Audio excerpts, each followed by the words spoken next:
सभी को राधे राधे। इस ऑनलाइन क्लास में आप सबका स्वागत है। आज हम मुंशी प्रेमचंद की जो कहानी ईदगाह है उसका आगे वाला जो भाग है उसके बारे में पढ़ेंगे। यहाँ पर हामिद और जो बच्चे हैं वो मेले में जा रहे हैं। सहसा ईदगाह नज़र आया। सहसा अचानक ईदगाह अर्थात जहाँ पर नमाज पढ़ी जाती है, सब लोग इकट्ठे होते हैं, वो जगह उनको दिख गई।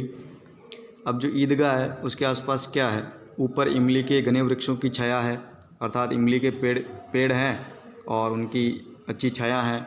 नीचे पक्का फर्श हो रखा है जिस पर जाजिम बिछा हुआ है, अर्थात जाजिम जिसको अपन बोलते हैं वो जाजिम बिछा रखी है। लोग बैठे हैं। रोज़ेदारों की पंक्तियाँ एक के पीछे एक न जाने कहाँ तक चली गई है और जो रोज़ेदार हैं अर्थात रोज़ा रखने वाले हैं वो लाइन से पंक्तियों में बैठे हैं। पंक्ति जगत के नीचे तक जहाँ जाजिम भी नहीं है और जहाँ जाजिम नहीं है वहाँ भी लोग बैठे हैं। नए आने वाले आकर पीछे की कतार में खड़े हो जाते हैं। कतार का मतलब हुआ लाइन में, आगे जगह नहीं है। यहाँ कोई धन और पद नहीं देखा जाता है, अर्थात यहाँ पर ईदगाह में या भगवान के अपन जहाँ जाते हैं वहाँ कोई अमीर या गरीब नहीं देखा जाता है, सब एक समान होते हैं। इस्लाम की निगाह में सब बराबर है। इन ग्रामीणों ने भी वजू किया और पिछली पंक्ति में खड़े हो गए और ये जो ग्रामीण मेला देखने गए थे वो भी वहाँ जाते हैं और सबकी जैसे बैठ जाते हैं। कितना सुंदर संचालन है, कितनी सुंदर व्यवस्था है। लाखों सिर एक साथ सिजदे में झुक जाते हैं और कितनी संख्या में वहाँ लोग बैठे हैं। सब एक साथ अपने सिर को नीचे झुकाते हैं, फिर सबके सब एक साथ खड़े हो जाते हैं, एक साथ झुकते हैं और एक साथ घुटनों के बल बैठ जाते हैं। कई बार ये क्रिया होती है, अर्थात जब मुस्लिम समाज के लोग नमाज़ पढ़ते हैं तब इस प्रकार घुटनों के बल बैठना, वापस उठना, ये क्रिया होती है। अब वो जो क्रिया हो रही है जैसे बिजली की लाखों बत्तियां एक साथ प्रदीप्त हो और एक साथ बुझ जाए, अर्थात जब वो एकदम सीधे होते हैं तब तो ऐसा लगता है कि जैसे बिजली की जो लाखों बत्तियां वो जल रही है, और जैसे वो नीचे झुकते हैं ऐसा लगता है जैसे वो बुझ गई है। ये क्रम चलता रहता है। कितना अपूर्व दृश्य था जिसकी सामूहिक क्रियाएं विस्तार और अनंता हृदय को श्रद्धा, गर्व और आत्मानंद से भर देती थी। मानव भ्रातृत्व का एक सूत्र इन समस्त आत्माओं को एक लड़ी में पिरोए हुए हैं। कहने का मतलब हुआ कि यहाँ इतने लोग हैं और इन लोगों में भ्रातृत्व का भाव है, अर्थात भाईचारा है, और इसी भाईचारों को लेकर के ऐसा लग रहा है कि सब आत्माओं को एक लड़ी में पिरोया हुआ है। फिर नमाज ख़त्म हो जाती है, लोग आपस में गले मिल रहे हैं, तब मिठाइयाँ और खिलौने की दुकानों पर धावा होता है। अब नमाज पूरी हो गई, लोग गले मिल रहे हैं, अब आगे मिठाइयों की जो दुकानें हैं वो आती है। ग्रामीणों का यह दल इस विषय में बालकों से कम उत्साही नहीं है। अब जिस प्रकार बालक उत्साह में है ऐसे ये जो ग्रामीणों का दल है ये भी उत्साह में है। यह देखो हिंडोला है, अर्थात जो झूला है उसके लिए कहा गया है, 1 पैसा देकर चढ़ जाओ। अब ये ग्रामीणों का जो दल गया है ये कह रहा है 1 पैसा दो और हिंडोले में चढ़ जाओ। कई आसमान पर जाते हुए मालूम होंगे, अर्थात जब ये ऊपर जाएगा तब ऐसा लगेगा कि अपन आसमान में जा रहे हैं, कभी ज़मीन पर गिरते हुए, और जब ये इसकी हिंडोला अर्थात जो जिसको अपन डॉलर कहते हैं उसकी पाल के नीचे आती है तो ज़मीन पर आती है। फिर आगे का ये चरखी है, ये लकड़ी के हाथी है, घोड़े हैं, ऊँट छड़ों से लटके हुए हैं, अर्थात दुकान पर टांग रखे हैं। 1 पैसा देकर बैठ जाओ और 25 चक्करों का मज़ा लो। और छोटे मोटे बच्चों के खेलने के ऐसे दिखाई दे रहे हैं। महमूद और मोहसिन और नूरे सम्मी इन घोड़ों और ऊँटों पर बैठते हैं, अर्थात मेले में अपन जाते हैं तो इस प्रकार एक गोल गोल चक्रीनुमा आकृति में छोटे मोटे से घोड़े, हाथी आदि लकड़ी के बने होते हैं और उसमें बच्चे बैठा करते हैं। ये सारे बच्चे बैठने की प्रयास करते हैं। हामिद दूर खड़ा है, 3 ही पैसे तो उसके पास है। अब इनके पास तो किसी के पास 10 पैसा है, 12 है, 15 है। अब हामिद के पास बेचारे के पास 3 पैसे हैं। अपने कोष का 1/3 जरा सा चक्कर खाने के लिए नहीं दे सकता। अब वो सोच रहा है यार मैं केवल चक्कर खाना अर्थात झूलना है, उसके लिए इतना पैसा कैसे दूंगा, और नहीं दे सकता है। फिर क्या होता है, सब चरखियों से उतरते हैं। अब खिलौने लेंगे और फिर सारे चरखियों से उतर गए। अब खिलौनों की बारी आती है। इधर दुकानों की कतार लगी है। कतार अर्थात पंक्ति, कतार का अर्थ यहाँ पर अपन पंक्ति से लेंगे। अब यहाँ पर खिलौनों की पंक्ति लगी है और तरह तरह के वहाँ पर खिलौने हैं। सिपाही और गुजरिया, राजा और वकील, ये खिलौनों के नाम हैं। बिस्ती और साधु, वाह कितने सुंदर खिलौने हैं। अब बोला ही चाहते हैं। तब जो महमूद नाम का लड़का है वह सिपाही लेता है। अब वो सिपाही कैसा है? खाकी वर्दी पहन रखी है और लाल पगड़ी वाला है, कंधे पर बंदूक रखे हुए हैं। अर्थात ये खिलौना है, इसका यहाँ पर वर्णन हो रहा है। मालूम होता है अभी कवायद किए चला रहा है। कवायद का अर्थ यहाँ पर होगा परेड। अब वो जो खिलौना है उस खिलौने को देख करके ऐसा लग रहा है कि ये जैसे परेड करके चलता हुआ आ रहा है। मोहसिन को बिस्ती पसंद आ गया। इसकी कमर झुकी हुई है, ऊपर मशक रखे हुए हैं, बजाने का एक यंत्र है। मशक का मुंह एक हाथ से पकड़े हुए हैं, कितना प्रसन्न है। और मोहसिन को बिस्ती बड़ा पसंद आ जाता है। जो बिस्ती उसकी कमर झुक रही है, एक मशक फूंक दे करके बजाया जाता है, ऐसा वाद्य यंत्र उसके हाथ में है और ऐसा लग रहा है कि शायद कोई गीत गा रहा है। सब मशक से पानी उड़ेलना ही चाहता है, बस मशक से पानी उड़ेलना चाहता अर्थात नीचे गिराना चाहता है। फिर नूरा नाम का जो बच्चा है, इसको वकील से प्रेम है। कैसी विद्युता है उसके मुख पर। अब वकील जो खिलौना वो दिख रहा है, काला चोगा है, सफ़ेद अचकन है, अचकन के सामने जेब में घड़ी है और सुनहरी जंजीर है, हाथ में कानून का पोथा लिए हुए हैं। ये उस वकील का वर्णन है। चित्र में ऐसा वो दिख रहा है और ऐसा लग रहा है कि किसी अदालत से जिरह या बहस किए चले आ रहा है। अभी उसको खिलौने को देख करके ऐसा लग रहा है कि अदालत से वकील साहब आ रहे हैं। ये सब 2-2 पैसे के खिलौने हैं। हामिद के पास कुल 3 पैसे हैं। इतने महंगे खिलौने बेचारा कैसे लेगा? खिलौना कहीं हाथ से छूट पड़े तो चूर चूर हो जाए। अब वो सोचता है कि खिलौना लूँगा, अगर हाथ से पड़ गया तो चूर चूर होना अर्थात टुकड़ा होना, जरा पानी पड़े तो सारा रंग धुल जाए। और मन में ऐसे विचार आ रहे हैं कि अगर गिर जाएगा तो टूट जाएगा, पानी ऊपर पड़ जाएगा तो इसका रंग धुल जाएगा अर्थात कलर फेड हो जाएगा। ऐसे खिलौने लेकर वह क्या करेगा, किस काम के हैं? कहने का भाव अभाव की स्थिति है, पैसे नहीं हैं, तो मन को ऐसे ही समझा रहा है। फिर आगे मोहसिन कहता है, मेरा बिस्ती रोज़ पानी दे जाएगा सांझ सवेरे। अर्थात मेरे पास जो बिस्ती है ना, ये रोज़ सुबह शाम पानी भरेगा। महमूद कहता है, और मेरा सिपाही घर का पहरा देगा। कोई चोर आएगा तो फ़ौरन बंदूक फेर कर देगा अर्थात बंदूक से फायर करेगा। अब नूरा है, ये कहता है कि मेरा वकील खूब मुकदमा लड़ेगा। कहने का मतलब हुआ कि जो बच्चे हैं अपने अपने खिलौनों की चर्चा कर रहे हैं, बता रहे हैं। हामिद खिलौनों की निंदा करता है। अब हामिद कहता है, ये खिलौने ना मिट्टी के तो है, गिर गए तो चकनाचूर हो जाएंगे अर्थात टूट जाएंगे। लेकिन ललचाई हुई आंखों से खिलौने को देख रहा है। लेकिन वो भी बच्चा है, वो भी चाहता है कि भाई मैं भी खिलौना लूं या देखूं, पर इतना पर्याप्त पैसा नहीं है कि ज़रा देर के लिए उन्हें हाथ में ले सकता है। तो वो कह रहा है, भाई मुझे भी देखने दो, मेरे हाथ में दो। उसके हाथ अनायास ही लपकते हैं, अनायास बिना प्रयास के ही।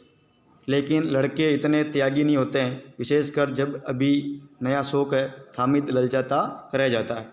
अब वो हामिद कहता है कि भाई मुझे भी खिलौने हाथ में दो यार, मैं भी देखना चाहता हूँ, खेलना चाहता हूँ।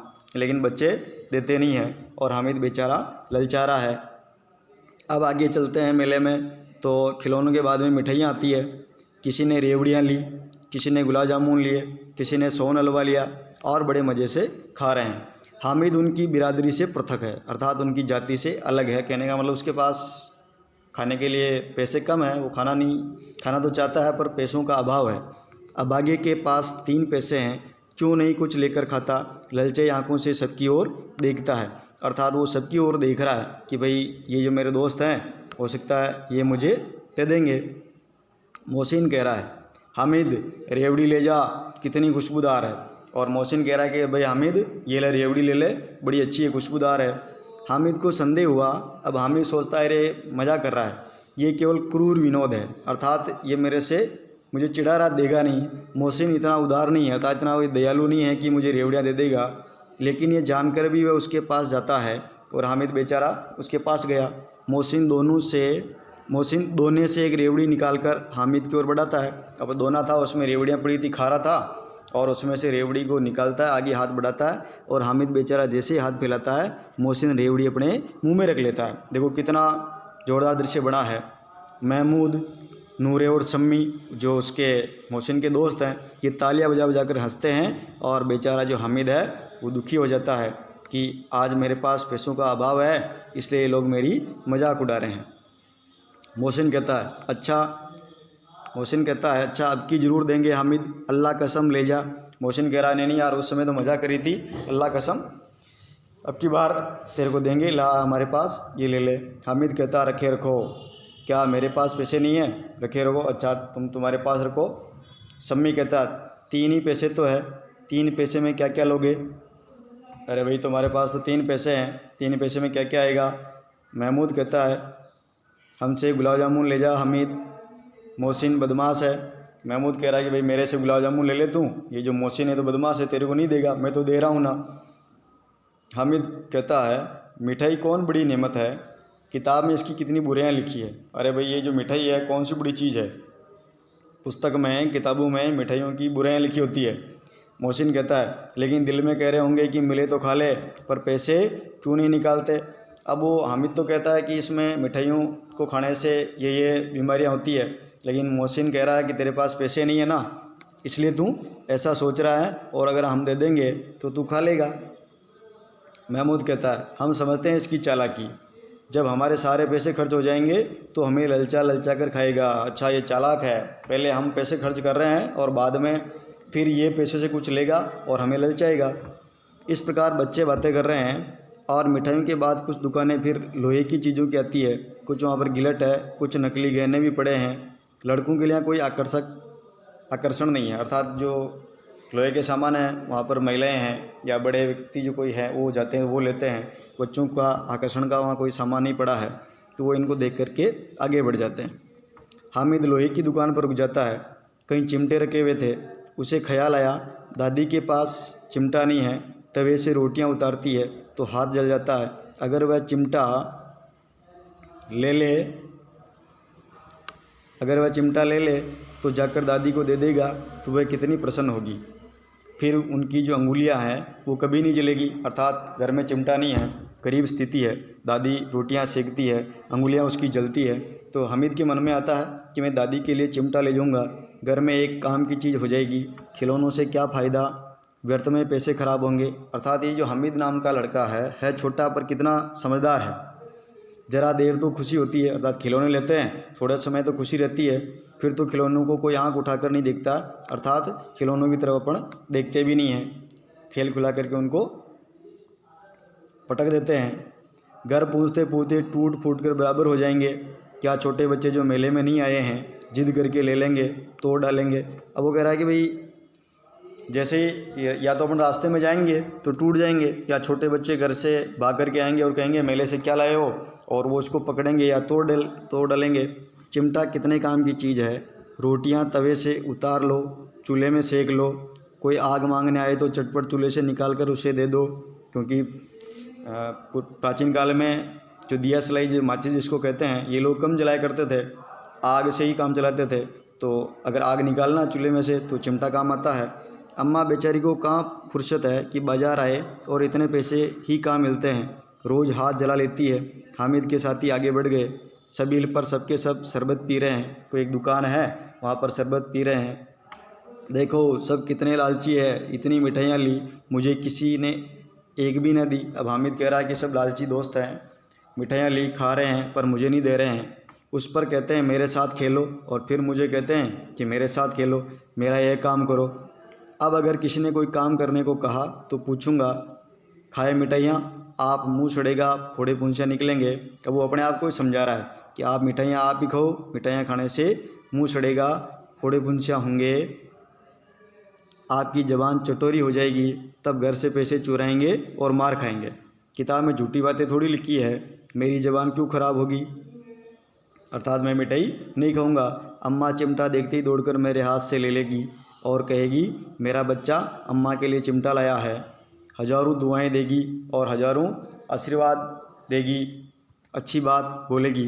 फिर पड़ोस की औरतों को दिखाएगी, सारे गांव में चर्चा होने लगेगी, हमें चिमटा लाया है, कितना अच्छा लड़का है। इन लोगों के खिलौनों पर कौन इन्हें दुआएं देगा। अर्थात ये जो खिलौने ले जा रहे हैं इनको देख करके तो लोग प्रसन्न नहीं होंगे, पर मेरी दादी को बड़ा अच्छा लगेगा। बड़ों की जो दुआएं होती है वो अल्लाह के दरबार में पहुंचती है और तुरंत सुनी जाती है। मेरे पास पैसे नहीं है, अभी तो मोहसिन और महमूद यूँ मिजाज दिखा रहे हैं, अर्थात मेरे पास पैसे नहीं हैं और ये लड़के ऐसे मिजाज दिखा रहे हैं, मैं भी इन्हें मिजाज दिखाऊंगा। खेले खिलौने और खाए मिठाइयाँ, मैं नहीं खेलता खिलौने, किसी का मिजाज क्यों सूं।